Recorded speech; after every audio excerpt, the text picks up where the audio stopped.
का हाल बा भाई। हम जानत नहीं आप लोग बहुत खुश होकर काश कि आप लोग आपका ना पूरा विश्वास बा। बहुत खुश होकर काश कि हमारे वीडियो कुछ पढ़ ना पावा था, कुछ दिक्कत से तय करे मारे हम बता दिए आप लोगों से। काश की वीडियो ये लाइक ना पढ़ पाता, काश कि हम प्रदेश में आगे बन कमाए खातिर। काश कि भैया देखो यूट्यूब से सभी के पैसा ना कमा सकेला।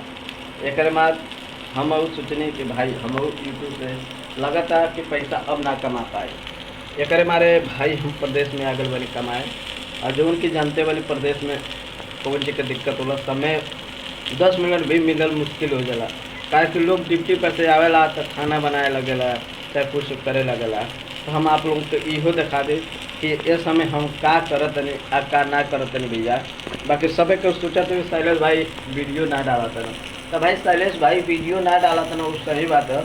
बाकी आप लोग अगर हमारे चैनल पे सब्सक्राइब ना करें तो ज़रूर चैनल के ऊपर सब्सक्राइब करें और बेल आइकन दबाए ना भूलिए आप लोगों।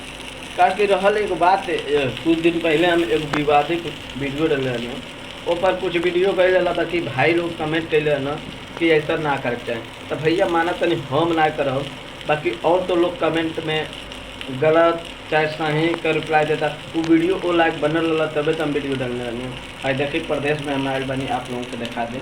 और देखिए इस समय लगभग 7 बजे गई बा। हमने के खाना बनावल जाता है, 6 बजे छुट्टी होला। तो देखिए हम लोग खाना बनाते नहीं, क्या बनावत नहीं देखिए भैया।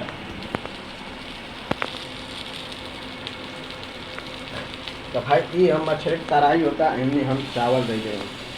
देखिए इनमें हम चावल दे हैं।